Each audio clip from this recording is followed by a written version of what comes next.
저는 기억을 합니다. 어릴 때 저희 어머님이 부엌의 한 귀퉁이에서 가끔 이런 노래를 부를 때가 있습니다. 이 몸이 새라면, 이 몸이 새라면 날아가리. 저는 어릴 때 이 노래를 여러 번 들었습니다. 어떻습니까? 여러 번 들어본 적이 있습니까? 오늘 젊은 사람들은 모를 것입니다. 저희 어머님이 이 노래를 부를 때가 있습니다. 언제 부르느냐? 참 힘들고 어렵고 괴로울 때에 그 낮은 부엌 옆에 꿍치고 앉아서 우리 어머님이 눈물을 글썽하며 이 노래를 부를 때가 있었습니다. 그러면 저는 어릴 때의 마음으로 우리 엄마에게 뭔가 이상이 생겼구나, 그렇게 생각하곤 했습니다. 사랑하는 성도님 여러분, 우리 인간이 살면서 힘들고 어렵고 내가 어떻게 감당할 수 없는 위치에 있을 때에 정말 새라도 되어서 좀 훨훨 날아가 봤으면 좋겠다, 그런 마음을 품을 정도로 어려움을 그렇게 표현할 때가 있습니다. 고난당하는 사람이 가지고 있는 공통점은 바로 이와 같은 마음이라는 것이죠. 오늘 욥도 우리에게 이 마음을 그대로 표현하고 있습니다. 너무 힘들고 어렵고 고통이 끝이 않고 고난 가운데 있을 때에 우리는 이런 노래라도 부르면서 우리의 마음을 홀홀 날리고자 하는데, 그 마음이 무슨 마음이냐? 한마디로 정리하자면 답답함인 것입니다. 답답함. 마치 무거운 돌덩이가 내 가슴을 콱 누르고 있는 그 답답함. 무언가 큰 손에 의해서 내가 꽉 붙잡혔는데 꼼짝달싹을 할 수 없는 그 답답한 마음. 그럴 때에 그 무거움을 어떻게 좀 덜어보려고 이런 노래도 부르고, 요즘 같은 경우는 여행도 가서 훨훨 한번 날려보려고 그런 마음을 품는 사람들 적지 않고, 사실 또 그러합니다. 오늘 여러분 욥을 보시면은 욥기 6장 3절에 보면 욥도 똑같은 마음을 표현했습니다. 뭐라고 표현했냐? 내가 이렇게 무겁고 답답한 마음을 뭐라고 표현했냐면은 3절에 보면은 바다의 모래보다 무거울 것이다, 그렇게 표현했어요. 바다의 모래, 여러분 물을 잔뜩 먹으면 모래는 얼마나 무거운지 모릅니다. 마치 내 마음을 표현한, 이 답답한 마음을 표현하자면은 이렇게 나는 표현했으면 좋겠다. 욥은 그렇게 표현하고 있습니다. 여러분, 이 답답함이 내 마음을 꽉 지배하고 있고 돌덩이처럼 내 가슴을 누르고 있으면요, 기도하려고 해도 기도도 잘 안 나옵니다. 여러분 그렇지 않습니까? 저는 그렇습니다. 목사라도 가슴에 뭐가 꽉 눌려 있으면요, 주여라고 말 이외에는 할 말이 안 나와요. 한숨만 푹푹 나오고 눈물이 쏟아지고 기도하려는데 기도가 안 나온단 말이죠. 여러분, 그런 답답함, 어느 누구의 충고도 내 속을 시원하게 해주지 않는 그런 순간. 오늘 여러분 욥도 보면 4장과 5장에 보면 엘리바스라는 친구가 와서 욥에게 충고를 해줬습니다. 여러분 그 내용을 보면 참 좋은 내용입니다. 하나도 버릴 것이 없습니다, 여러분. 그러나 욥의 그 답답함을 하나도 해결해 주지 못하고, 여러분 오늘 본문 14절 이하에 보면은 당신 같은 사람들이 내 친구냐, 그런 말할 정도로, 다음 주에 말씀드리겠습니다만, 여러분 이러한 환경과 이러한 형편과 이 답답함이 오래 지속될 때에 일반적으로 사람들 마음속에 드는 하나의 깨달음이 뭐냐? 이 세상에 아무도 나를 도와줄 자가 없구나. 사랑하는 성도님 여러분, 그러한 마음과 그러한 형편에 처해 있습니까? 또한 그럴 때가 있습니까? 이 세상에 어느 누구도 내 마음을 알아주지 못하고 나를 도울 자가 없구나. 그런 마음이 들 때 많은 사람들은 다른 생각을 품기도 하고, 심지어 더 나아가면 극단적인 생각도 품게 되는 것입니다. 그래서 그런 것입니다. 그리스도인은 이 답답함 속에서 일반적인 사람들의 깨달음과 좀 다른 생각을 하게 됩니다. 욥이 바로 그런 생각을 하고 있는 걸 볼 수가 있습니다. 욥이나 우리 일반적인 그리스도인이, 정상적인 그리스도인이 이런 답답함의 환경에 처하고 이 고통과 고난이 언제 끝날지 알 수 없는 그 답답함 속에 헤매일 때에 그런 순간, 어느 순간 탁 하고 깨닫는 것이 있는데, 아하, 뭔가 모르게 내가 하나님의 압축기 속에 들어가 있구나. 하나님의 압축기. 여러분, 이게 뭔지 모르시죠? 하나님의 압축기. 하나님이 뭔가 나를, 내 삶을 꽉 쥐어 틀고 있다는 거예요. 여러분, 우리가 예수 믿는 사람이 신앙생활 하다가 고통과 고난에 임하는 하나님의 압축기 속에 딱 들어가면 세 가지의 일들이 벌어집니다.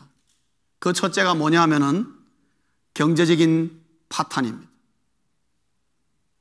먹고 살 일이 아득해지는 것입니다. 어느 누구도 나를 도와줄 자가 없고 어느 누구에게 가서도 말할 수도 없고, 그러나 당장 내일 아침에 먹을 것이 하나도 없는, 직장도 떨어지고 사업도 망하고 아무것도 되는 것이 없는 생계가 아득해지는 그런 순간을 오게 됩니다. 여러분, 욥이 그런 것을 경험하고 있지 않습니까? 두 번째로 하나님의 압축기 속에 들어가면 어떤 현상이 일어나냐? 육체적인 질병에 처하는 것입니다. 아무리 건강한 사람들이요, 육체적인 질병이 길어지면 항우 장사가 없습니다. 여러분, 다 넘어가게 되어 있습니다. 뭐를 느끼는 줄 아십니까? 인생으로서 그렇게 무능력함을 느낄 수가 없습니다. 무능력함. 육체적인 질병이 길어지면 길어질수록 철저하게 무능력을 경험하는 것이 우리 인간입니다. 아, 내가 하나님의 압축기 속에 지금 빠져 있다. 세 번째로 하나님의 압축기는 어떤 현상을 일으키느냐? 환경적인 억압을 우리에게 가져옵니다.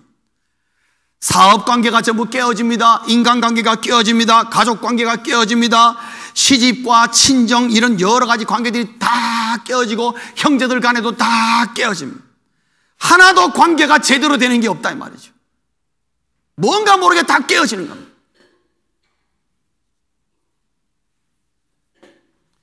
그래서 여러분, 하나님의 압축기는 이 세 가지 가운데 하나만 나에게 임해도 우리는 뭘 느끼느냐? 아, 내가 하나님의 압축기 속에 지금 들어가 있구나.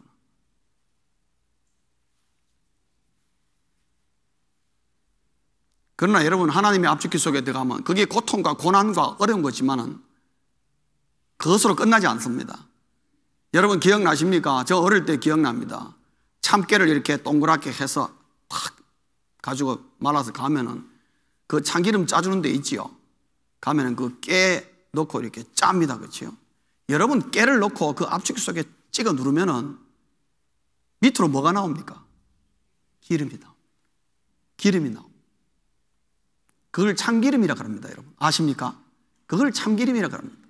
참깨를 짜면은 밑에 내려오는 기름이 참기름이고, 들깨를 짜면은 밑에 내려오는 기름이 뭐예요? 들기름인 것입니다. 그러면 하나님께서 우리의 인생을 압축기로 확 짤 때에 우리에게서 나오는 게 뭐냐? 하나님이 우리를 압축기를 통해서 우리에게 고통과 고난을 말할 수 없는, 앞에 아무것도 보이지 않는 캄캄함 속으로 우리를 밀어넣어서 옴짝달싹 못하게 할 텐데, 그 압축기 속에서 하나님은 무엇을 기대하느냐? 내 몸에 인생의 독이 다 빠져나가게 하시는 거예요. 인생의 독이 다 빠져나가게. 여러분, 사람은요, 하나님의 압축기 속에 들어가서 고통과 고난과 어려움의 속에 앞으로 할 수 없는 그런 지경에 딱 처할 때에 뭐를 깨닫습니까? 아, 내가 하나님 앞에 교만했구나. 교만이 쭉 빠져나가는 것이. 그때 빠져나가는 것이. 모든 것이 잘 되고 모든 것이 평탄하고 평안할 때는요, 교만이 생기면 생기지 빠져나가지 않는 것이 묘한 우리 사람의 심리였습니다. 하나님이 아시는 거죠. 위선이 빠져나갑니다. 그토록 나도 조절할 수 없는 거짓의 마음이 빠져나가기 시작. 하나님은 고난과 고통이라는 이 압축기를 통해서 이런 멸로 경제적으로, 육체적으로, 환경적으로 여러 가지 모든 길을 막으시고 압축기에 누르심으로 말미암아 우리 몸에서 악한, 사악한, 내 능력으로도 빠져나갈 수 없는 독도를 쫙 뽑아내시는 것입니다.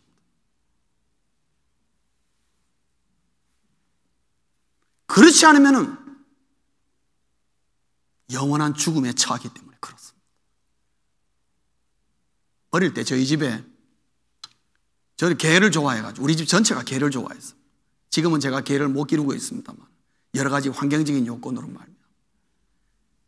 개를 굉장히 좋아했어요. 우리 집에 개가 없어진 적이 없어요.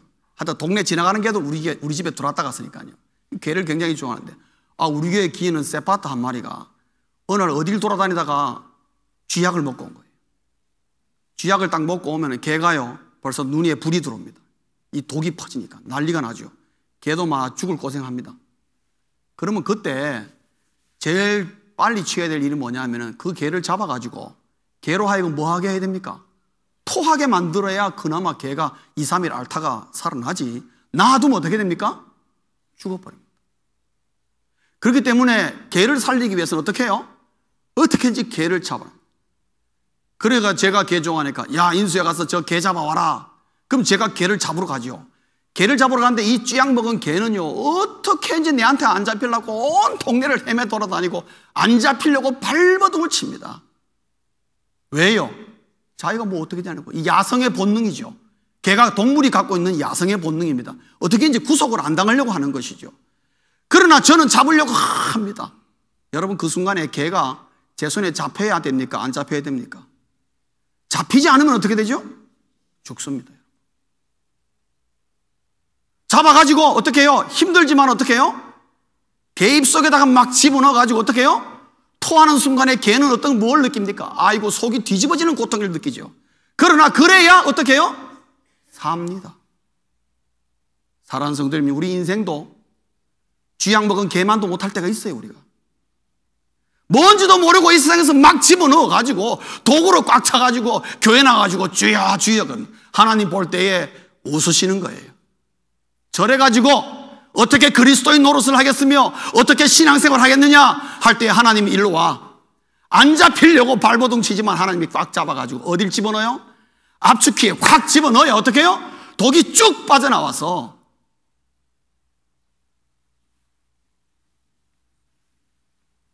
그래서 그때 많은 신앙인들이 그런 과정을 통해서 자기에게 있던 악한 독들이 쭉 빠져나가는 걸 느끼면서 하나님 앞에 뭐라고 고백합니까? 시편 119편 71절에 보면은 고난당한 것이 내게 유익이라.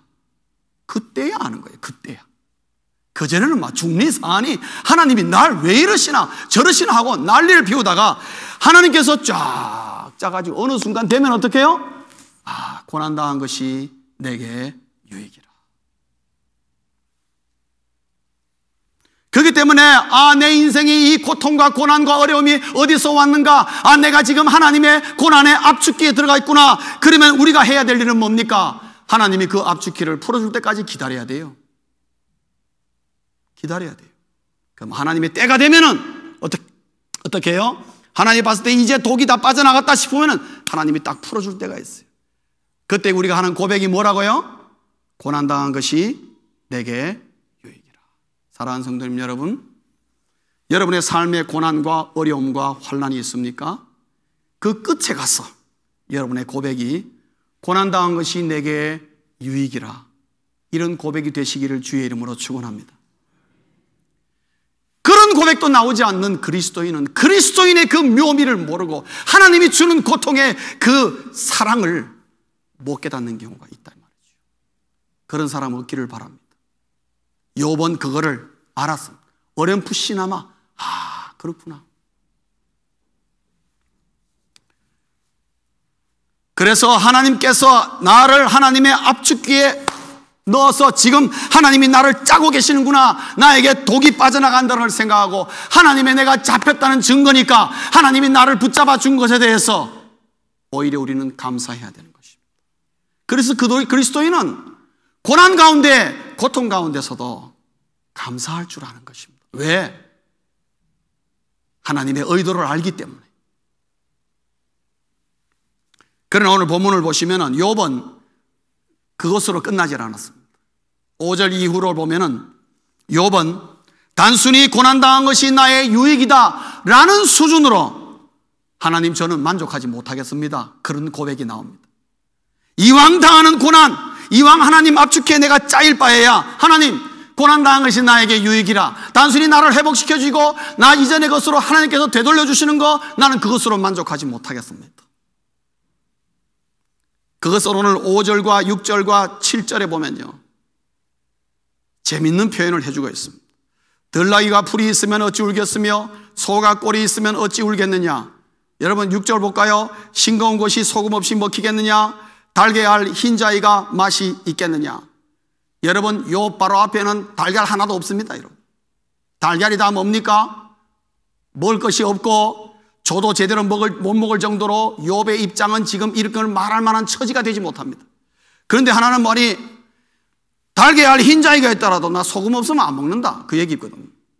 그리고 여러분 7절에 보시면은 그런 거 내가 만지기도 싫다고. 제가 소금 없이 달걀 흰자위만 먹어봤습니다. 맛만 좋더라고요. 욥의 입이 까다로운 거예요, 이 사람. 뭘 그렇게 지금 아무것도 없는 처지에 달걀 하나라도 주면 감사함으로 먹어야 될 입장에 하는 말이 만지기도 싫다 그래요. 왜? 소금이 없으니까. 그러나 욥이 하는 말은 단순히 우리가 생각하는 그런 현실적인 그런 의미가 아닙니다. 상징적이요, 시적인 표현이라고 볼 수가 있습니다. 욥 전체가 서사시기 때문에. 그 뭐냐 하면 하나님, 마치 내가 달걀 흰자를 얻는 것처럼 이전에 있던 거 다시 하나님이 주셔서 회복시켜 주는 거, 나 그것으로는 싱거워서 못 먹습니다. 하나님 저에게 뭔가 새로운 것을 주셔야만 되겠습니다. 그 얘기입니다.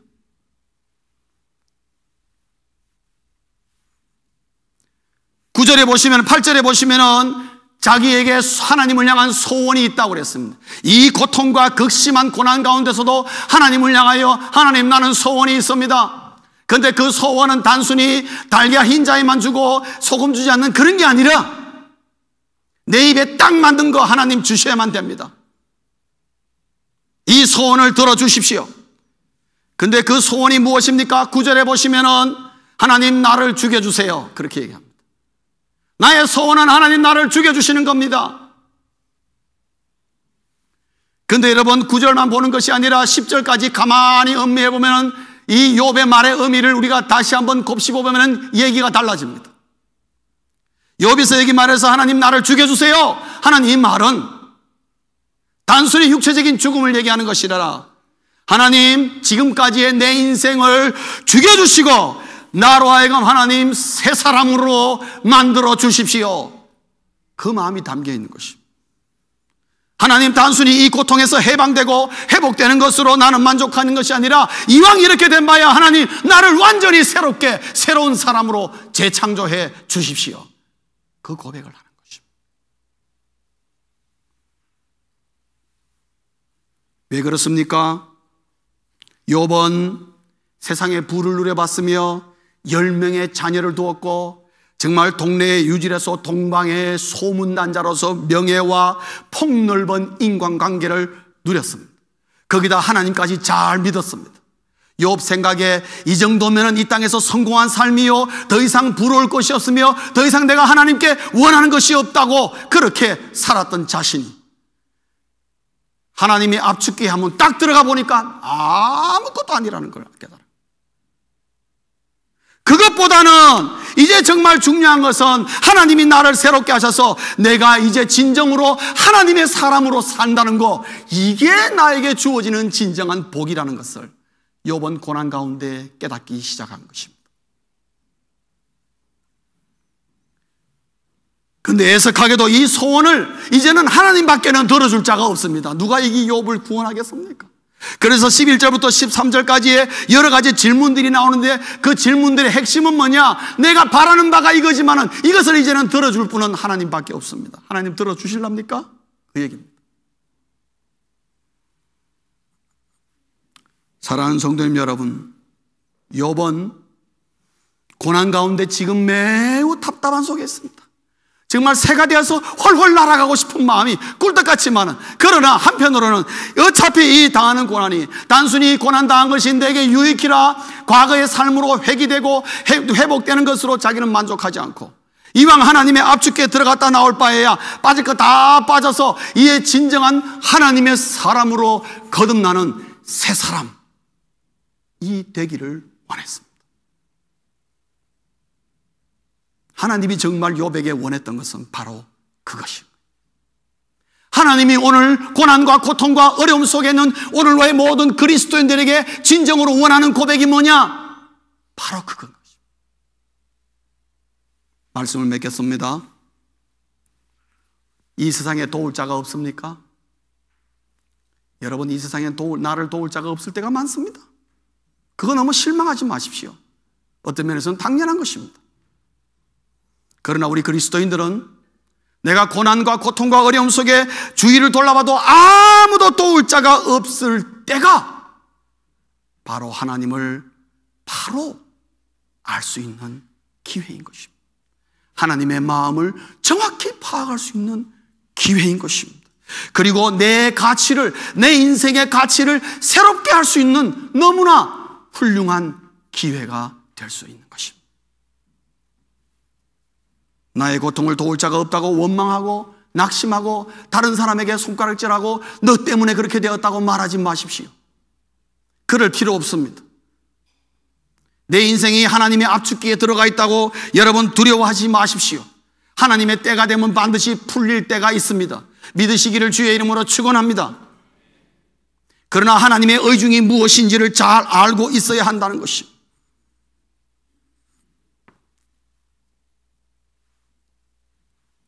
사람은 고통 가운데 아무도 도울 자가 없어야 하나님을 보는 습성을 갖고 있습니다. 그러나 이것이 그리스도인의 복이라는 것이죠. 왜냐? 수많은 사람들이 고통 가운데도 아무도 도울 자가 없기 때문에 어디 바라볼 데가 없는 그런 사람들이 이 세상에 얼마나 많습니까, 여러분? 그래서 방황하고 헤매다니고 엉뚱한 일들을 저지를 때가 얼마나 많은지요.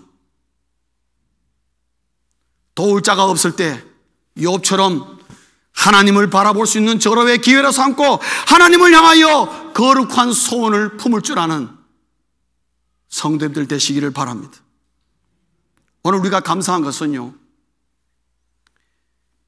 내가 예수를 믿을 때에 예수 그리스도의 보혈의 은혜로 말미암아 이미 나는 새 사람을 경험하고 있다는 거죠. 욥이 그렇게 바라고 소원했던 그 새 사람이 예수 그리스도의 보혈로 말미암아 오늘 그리스도인들에게는 이미 우리를 새 사람으로 만들어 놓으셨다는 거죠.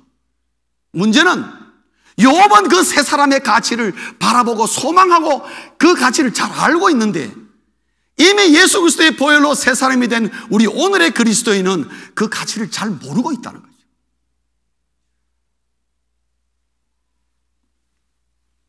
그래서 로마서 6장 6절, 에베소서 4장 24절, 고린도서 3장 10절에 보면은 옛사람을 버리고 우리가 이미 새 사람이 되었으니까 새 사람답게 살자고 사도 바울은 우리에게 권면하는 것입니다. 예수 그리스도의 보혈로 우리가 새 사람 되었으니 새 사람답게 생각하고 새 사람답게 삶을 살고 새 사람답게 말하라는 바울의 마음이 담겨 있는데 욥보다도 훨씬 더 진전된 모습을 우리에게 보여주고 있습니다. 오늘날 우리는 이미 우리에게 주어지는 이 새 사람의 가치를 하나님의 압축기 속에서 발견하고 그 가치를 회복해야만 하는 것입니다. 그렇기 때문에 도울 자가 없다고 딴 생각하기보다는 하나님을 바라보며 내 가치를 새롭게 하소.